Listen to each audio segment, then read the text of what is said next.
बात 2002 की है, 20 साल पहले की, लेकिन ये कहानी आज भी जिंदा है, खासतौर पर सोशल मीडिया में और पुलिस के पन्नों में भी, क्योंकि पुलिस अब भी इस कहानी को लेकर परेशान हो रही है। क्यों हो रही है आगे बताऊंगा। 2002 शायद सितंबर का महीना था। हैदराबाद में एक पॉश एरिया है कुंदन बाग, यहाँ आसपास में कॉलेज भी है, मंदिर भी है, इसके अलावा भीड़ भाड़ भी है और एक महंगा इलाका है, अमीर लोग भी रहते हैं लेकिन मिक्स पॉपुलेशन भी है। तो इसी कुंदन बाग में एक कोठी है, 2 मंजिला। सितंबर का महीना था। एक चोर रात के वक्त इस कोठी के अंदर बड़ी खामोशी से खिड़की के रास्ते दाखिल हो जाता है। अंदर घुसता है चोरी की नीयत के इरादे से। अंदर जाता है कुछ कमरे से होते हुए, चूंकि 2 मंजिला ये मकान है। उसके बाद अचानक बेडरूम में पहुंचता है। बेडरूम में पहुंचता है तो इस चोर की ही हवा ख़राब हो जाती है। आया तो बुरी नीयत से था, चोरी करने से था। हो सकता है उसे कोई चोरी करने से रोकता तो उस पर हमला भी करता, क्योंकि अमूमन कई बार चोर जानलेवा हमला भी कर देते हैं। तो उस चोर का भी शायद कुछ ऐसा ही इरादा हो। मोहम्मद साजिद नाम था इस चोर का। तो साजिद घर में घुसता है तमाम कमरों से होते हुए, अपने कहाँ पे कीमती सामान पैसे होंगे ढूंढते ढूंढते वो बेडरूम की तरफ बढ़ता है। जैसे ही बेडरूम में दाखिल होता है तो वो क्या देखता है कि बेडरूम में बेड पर 3 लोग पड़े हैं, एक महिला और 2 बेटियां उसकी। पहले तो वो डरता है, फिर सोचता है कि सो रहे हैं, लेकिन एक अजीब सी बदबू भी आई। फिर वो करीब गया, बड़े दबे पाँव से उसने नज़दीक से जाकर देखा। जब नज़दीक से जाकर देखा तो लगभग उसकी चीखें जो हैं वो घुट कर रह गई, क्योंकि वो सो नहीं रही थी। उन तीनों की बॉडी को देखकर उसे लगा कि इनको मरे हुए काफ़ी टाइम हो गया। बदहवास चोरी की नीयत से गया एक चोर, कमरे में 3 लाश उसके सामने पड़ी हुई, उल्टे पैर भागता है, कोठी से बाहर निकलता है। बाहर निकलने के बाद थोड़ी देर तक खुद को संभालता है। उसे लगता है ये क्या हो गया, जो कुछ देखा उसे खुद पर यकीन नहीं हो रहा है और किसी को पता नहीं। अच्छा, वो इस घर की बड़े दिन से निगरानी कर रहा था कि यहाँ चोरी करनी है। उसे पता था कोठी है, पैसे होंगे, जेवर होंगे, और उसे कोई ऐसी भी चीज़ नजर नहीं आई। मौका मिला उस दिन खिड़की से कूद कर अंदर घुस गया। अब अंदर से जो कुछ देखा, बाहर आने के बाद बड़ी मुश्किल से उसने अपनी सांसें संभाली, खुद को नॉर्मल किया। इसके बाद सोचा अब क्या करूं क्या करूं। उसे ये डर भी था कि घर से निकला हूं, किसी ने देख लिया, कल को पकड़ा गया तो क्या होगा। आखिरकार उसने तय किया कि वो पुलिस स्टेशन जाएगा। अब एक चोर जो चोरी के मकसद से घर में गया लेकिन चोरी नहीं की, फिर वो पुलिस स्टेशन जा रहा है ताकि अपने आप को बचा सके। पुलिस स्टेशन जाता है बदहवास, और पुलिस स्टेशन जाने के बाद वो पुलिस से कहता है कि मैं कुंदन बाग की कोठी में चोरी करने के लिए गया था, लेकिन वहाँ घर में 3 लाशें पड़ी हैं। अब पुलिस भी सुनकर हैरान हो जाती है। पुलिस फ़ौरन पहले तो उस चोर को दबोचती है, क्योंकि पुलिस का पहला ख्याल यही था मन में कि ये चोर है, चोरी करने गया, शायद नाकाम हो गया और इसने कत्ल कर दिया। अब चोर को पकड़कर पुलिस की एक पूरी टीम कुंदन बाग की उस कोठी में पहुंचती है।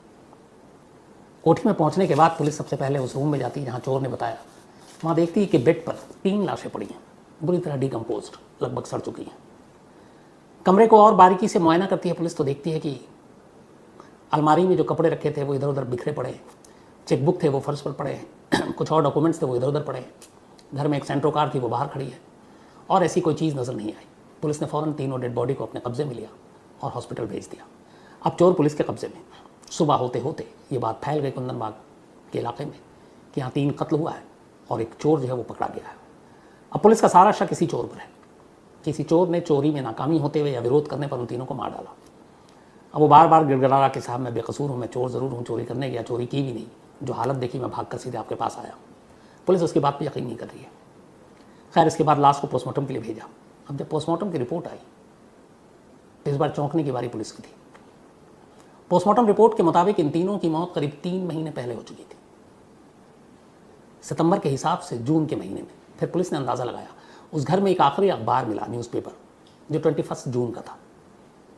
इस अंदाज़ा लगाया गया कि 21 जून से पहले ही इन लोगों की मौत हो गई। अब यहाँ पे चोर बेगुनाह साबित हो गया। क्यों? क्योंकि चोर एक रात पहले उस घर में दाखिल हुआ, जबकि उस घर के तीनों लोगों की मौत 3 महीने पहले हुई। तो चोर जो कुछ कह रहा था इसका मतलब है सच कह रहा था। तो इसलिए चोर को उस घर में घुसने, गलत तरीके से लीगल चोरी के मकसद से, उस मामले में उस धाराओं के साथ तो गिरफ्तार कर लिया गया, लेकिन 3 कत्ल के इल्ज़ाम से उसको पुलिस ने बरी कर दिया। अब लेकिन सवाल यह था कि इन तीनों की मौत कैसे हुई। पुलिस दोबारा घर जाती है, तफ्तीश करती है। घर के अंदर जब तलाशी लेती है तो अजीब अजीब चीज़ें मिलती हैं पुलिस को। एक काला जादू की किताबें मिलती हैं, कुछ भूत प्रेत की उस टाइप की चीज़ों की किताबें मिलती हैं। उसको देख के लगा कि कुछ अंधविश्वास टाइप की चीज़ें हैं। एक फिनाइल की बोतल भी मिलती है। पोस्टमार्टम रिपोर्ट जब आती है तो मौत की वजह जब उसमें लिखी थी, उसमें यह था कि कोई पॉइजन की वजह से इन तीनों की मौत हुई है, न दम घुटने से, न गला घोटने से, बल्कि कोई जहरीली चीज़ पीने से। अब फिनाइल की एक बोतल थी तो पुलिस को यही लगा कि इन तीनों ने फिनाइल की बोतल पी ली। लेकिन सवाल यह है कि अगर इन तीनों ने अपनी मर्जी से खुदकुशी की है तो उसकी वजह क्या है। अब पुलिस को पूरे केस की जानकारी हासिल करनी थी।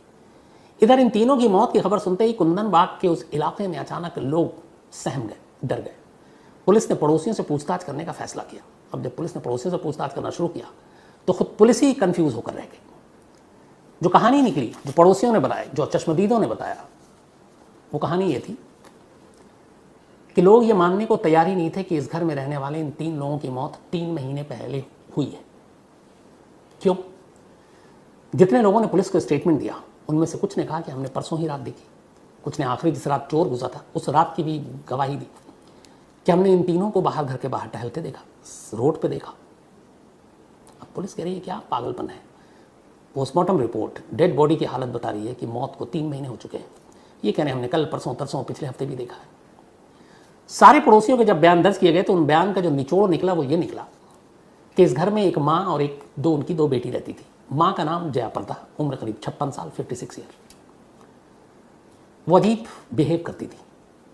हर शाम को जब सूरज डूब जाता तो वो कैंडल लेकर अपनी दोनों बेटियों के साथ उस घर के चक्कर काटती, तवाफ करती एक तरह का। उसके बाद वो सड़क पे भी लेकर निकलती कैंडल। उनके बच्चों के हाथ में एक बोतल होता। कहते हैं कि लोगों ने जो देखा, चश्मदीदों ने, उन्होंने कहा कि उस बोतल में हमेशा उन्होंने ब्लड देखा क्योंकि वो लाल रंग का था।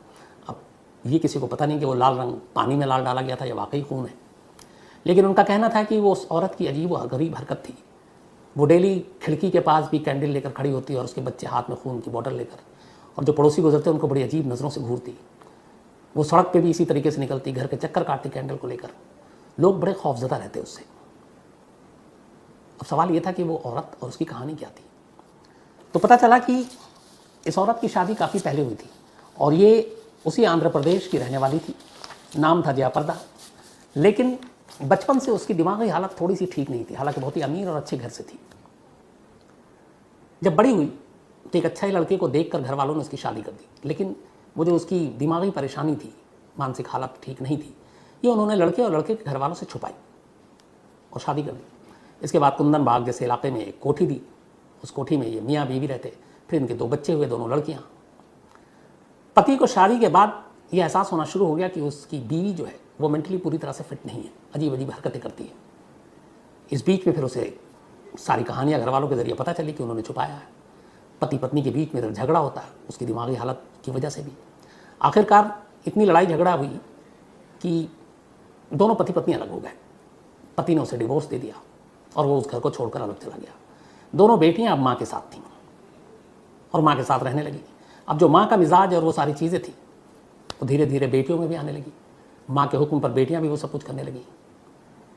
पड़ोसियों के बयान के हिसाब से इनके घर के पास जो कूड़ा घर था, जहाँ कूड़ा ये फेंकते थे, गार्बेज, मुश्किल से वॉकिंग डिस्टेंस 2 मिनट का था। लेकिन माँ बेटी कूड़ा फेंकने के लिए भी घर से अपने सेंट्रो कार में लेकर निकलती थी, सिर्फ 2 मिनट की फासले पर जाने के लिए। इनके घर से ये भी पता चला, एक और लेटर मिला जो उन्होंने प्रेसिडेंट ऑफ इंडिया को लिखा था और प्राइम मिनिस्टर ऑफ इंडिया को, और उसमें लिखा था कि हमें खतरा है, हमें सुरक्षा दी जाए। तो ये सारी चीज़ें घर में मिली, वो भूत प्रेत ओझा उसके और ये सारी आत्माओं की किताबें, कैंडल लेकर घर के चक्कर तवाफ करना, खून की बोतलों के साथ बच्चों का निकलना खेलना, ये सारी चीज़ें कहीं ना कहीं इशारा कर रही थी कि इस घर में रहने वाले लोगों की मानसिक हालत पूरी तरह ठीक नहीं थी। लेकिन पुलिस यह यकीन करने को तैयार नहीं थी कि जिन लोगों की मौत 3 महीने पहले हुई है उसे पड़ोसी 24 और 48 घंटे पहले तक कैसे जिंदा देख रहे थे उसी इलाके में टहलते हुए, घूमते हुए। लेकिन पुलिस को यह भी समझ में नहीं आ रहा था कि 1, 2, 3 पड़ोसी ऐसा करें। सारे के सारे पड़ोसी जो एक ही तरह के बयान दे रहे हैं। फिर ये भी लगा कि कहीं ऐसा तो नहीं है कि इस प्रॉपर्टी को लेके भी इस हॉन्टेड प्लेस घोषित करने या इस घर वालों को या घर को डराने के लिए, कई बार ऐसा होता है, ये साजिश तो नहीं है। लेकिन पता चला ऐसी भी साजिश नहीं है। फिर पुलिस ने जांच की तो पता चला कि कुछ साल पहले वहीं पे एक कॉलेज है, उस कॉलेज के कुछ स्टूडेंट्स ने भी कंप्लेन की थी इस कोठी में रहने वाले लोगों के खिलाफ कि रात को ये लोग अजीब अजीब तरीके से हरकतें करते हैं, खून की बोतल लेके बच्चे घूमते हैं, कैंडल जलाते हैं। पुलिस ने खैर उस पर लगा कि ये सब ऐसी चीज़ें हैं तो ध्यान नहीं दिया। लेकिन अब लाश मिलने और पड़ोसियों के बयान ने पुलिस को उलझा के रख दिया। लेकिन कानून कानून है, भूत प्रेत में विश्वास रखते नहीं, उसे तो सबूत चाहिए। 3 महीने तक पुलिस ने इस पूरे मामले की जांच की, तमाम डॉक्टरों के ओपिनियन लिए, पोस्टमार्टम रिपोर्ट पे दोबारा ओपिनियन लिया गया और फिनाइल की बोतल के जरिए ये फिर पुलिस ने इस्टेब्लिश किया कि इन तीनों की मौत किसी और वजह से नहीं हुई, बल्कि तीनों ने फिनाइल पी थी और उसकी वजह से मौत हुई, और ये कि इन लोगों की जहनी हालत, मानसिक हालत ठीक नहीं थी। ये कहकर पुलिस ने करीब 3-4 महीने बाद इस केस को क्लोज कर दिया। इसमें कोई फाउल प्ले या कत्ल हुआ है, ये सारी चीज़ें पुलिस ने नहीं मानी। अब पुलिस ने ये अपनी तरफ से तो केस क्लोज कर दिया, लेकिन लोगों की बातें, लोगों के जो मन में आया वो चलती रही, कहानियाँ बनती रहीं। धीरे धीरे आलम ये हुआ कि जब न्यूज़पेपर और बाकी जगहों पर ये खबरें आई तो कुंदन बाग की ये कोठी एक टूरिस्ट स्पॉट बन गया। लोग दूर दूर से देखने आने लगे। पास में एक डिग्री कॉलेज है, वहाँ से भी जो बच्चे पढ़ते हैं वो आने लगे। हॉस्टल है, वो रात को भी आने लगे। लेकिन फिर वक्त बीतने के साथ साथ कुंदन बाग की ये कहानी, ये मिस्ट्री धीरे धीरे एक तरह से गुम होती गई। इस पर बातें कम होने लगी। लेकिन अचानक 2016 के बाद सोशल मीडिया के दौर में जब ये सारी यूट्यूब से लेकर बाकी चीज़ें आई तो बहुत सारे हॉन्टेड प्लेसेस और इसकी बातें होने लगी। तो कुछ लोगों ने डाल दिया कुंदन बाग इंडियाज़ का एक बड़ा हॉन्टेड प्लेस, इसी कोठी को लेकर। अब जब ये डला तो लोगों में फिर से एक बार ये कहानी जिंदा हो गई। अब क्या हुआ कि इस डिग्री कॉलेज में जो हॉस्टल में बच्चे रहते हैं उन तक ये बात पहुंची। अब वो खासतौर पर वीकेंड, सैटरडे, फ्राइडे नाइट और सैटरडे नाइट, उन्होंने कहा भूत प्रेत से डरते नहीं हो। ये लोग पहुंचने लगे उस कोठी के पास। कुछ लोगों ने तो जबरन उस कोठी में घुसने की कोशिश की, कोठी के अंदर गए, बाहर निकल कर पोस्ट करना शुरू किया। हम अंदर गए, अंदर में कुछ नहीं है और यहाँ कोई भूत प्रेत नहीं है। कई जाकर शोर शराबा करने लगे, चिल्लाने लगे भूत हो तो बाहर आओ। अब इससे पड़ोसियों को डिस्टर्बेंस होने लगा। आखिरकार पड़ोसियों ने पुलिस को कंप्लेंट की। नौबत यह आ गई कि वीकेंड पे पुलिस को इस कोठी के इर्द गिर्द बैरिकेड्स लगानी पड़ी और एक एक दिन में 50-50 स्टूडेंट्स को पुलिस ने गिरफ्तार किया, सिर्फ किसी की प्रॉपर्टी में इलीगल घुसने के लिए, पड़ोसियों को डिस्टर्ब करने के लिए, शोर शराबा करने के लिए। और फिर उन्हें वार्निंग देके छोड़ा भी गया। लेकिन ये सिलसिला लंबा चलता रहा। हर वीकेंड पे वहाँ पहुँच जाते। दिन में भी लोग इस कुंदन बाग कोठी की इतनी ज़्यादा वो हो चुकी कि वहाँ पहुँच जाते। पुलिस परेशान, यहाँ तक कि पुलिस को ये बयान जारी करना पड़ा, पोस्टर निकालने पड़े कि कुंदन बाग कोठी is not a haunted place, ये कोई हॉन्टेड प्लेस नहीं है। लेकिन लोग फिर भी नहीं माने, आने लगे। शुरुआत हो गई। बड़ी मुश्किल से धीरे धीरे पुलिस ने वहाँ पे उन लोगों को रोका। कुछ जो पड़ोसी थे डिस्टर्ब हो रहे थे, उन्होंने अपने प्राइवेट सिक्योरिटी गार्ड रखे ताकि ऐसे लोगों को वहाँ से दूर रखा जा सके, रात को वो डिस्टर्ब ना हो। फिर उन्हें दूर किया गया। लेकिन आज भी कुंदन बाग के इर्द गिर्द जो लोग रहते हैं उनका यही कहना है कि उन जो तीनों की मौत हुई थी और जो पुलिस ने मौत की तारीख बताई, उससे पहले 3 को हर दिन उन्होंने रात को देखा और उन्हें यकीन नहीं है कि इनकी मौत 3 महीने पहले हुई। अगर वो मौत पहले हुई तो फिर ये किसको देखा? वो गाड़ी में कूड़ा फेंकने कौन जाता था? उनके घर पे कोई कमाने वाला नहीं था, वो लोग जिंदा कैसे रहते थे? कोई अर्निंग नहीं थी उनके घर में, ना केबल ना कुछ, सिर्फ एक चीज़ थी इलेक्ट्रिसिटी। और ये भी कहते हैं कि इलेक्ट्रिसिटी का बिल उन्होंने एडवांस में दे रखा था। अब बड़े कम ऐसे लोग होते हैं जो बिजली का बिल एडवांस में देते हैं। हम लोग हर महीने में जब बिल आता तब देते हैं, तो इसलिए बिजली कटी नहीं। बाहर से बाकी कोई चीज़ नहीं आती थी, कमाने वाला भी कोई नहीं था, किसी से मिलना जुलना कोई मेहमान भी नहीं आता था। वही 3 रहते थे और तीनों की अजीब हरकतें थी। और आखिरी वक्त तक पड़ोसियों ने उन तीनों को देखा, उसी पाबंदी रूटीन के साथ, रात को मोमबत्ती लेकर, बच्चों को बोतलों के साथ। हालांकि कई कहानियाँ ये भी आई कि उन बोतलों में उन्हीं बच्चियों के पिता का खून था, उनकी माँ ने ही मार डाला और उसके बाद रखा था। लेकिन ये सब बकवास थी। कई लोग उसके बाद इस हॉन्टेड प्लेस पर गए और उन्होंने फिर कायदे से जो पुलिस ने बयान जारी किया, कुंदन बाग की सच्चाई है क्या, इन तीनों की मौत कैसे हुई और क्या वाकई वहाँ भूत प्रेत है और लोगों ने जो देखा वो सच है। तो सारी जो कहानियाँ आई वो ये आई कि इन तीनों की मौत कानून की नज़र में फिनाइल पीने से हुई, पहली चीज़। दूसरी चीज़, इनकी मौत जब चोर ने डेड बॉडी देखी उससे 3 महीने पहले हो गई थी, क्योंकि पोस्टमार्टम रिपोर्ट ने मौत बताया बॉडी को देखकर कि कब हुई होगी, तो लगभग 3 महीने पहले हुई। तीसरी चीज़, हाँ, जो जयाप्रदा थी उनकी बचपन से मानसिक हालत ठीक नहीं थी, ये फैक्ट है, उनके घर वालों ने बताया, और इसलिए वो अजीब अजीब हरकतें करती थी।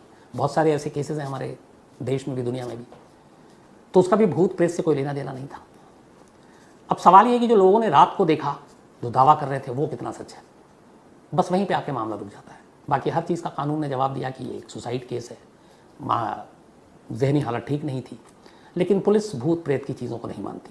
बहुत सारे लोग पुलिस की आंखों में धूल झोंक कर उस कोठी के अंदर भी गए, उन्हें भी कुछ नहीं हुआ। लेकिन हुआ ये कि इन सारी कहानियों की वजह से कुंदन बाग की ये कोठी दोबारा आबाद नहीं हो पाई। इस कोठी का कोई ख़रीदार भी नहीं मिला। अगर ये था कि प्रॉपर्टी के लिए कहानी गढ़ी गई तो अब तक तो इसको औने पौने दाम में कोई ख़रीद लेता, वो भी नहीं हुआ। ये कोठी आज भी है, जंगल उग चुका है, बाकी चीज़ें हैं, लेकिन कोठी वही है। हालांकि इसका कोई ख़रीदार नहीं है, ना इसे कभी ढाकर किसी ने दोबारा बनाने की अभी तक कोशिश की है। आगे क्या होगा पता नहीं।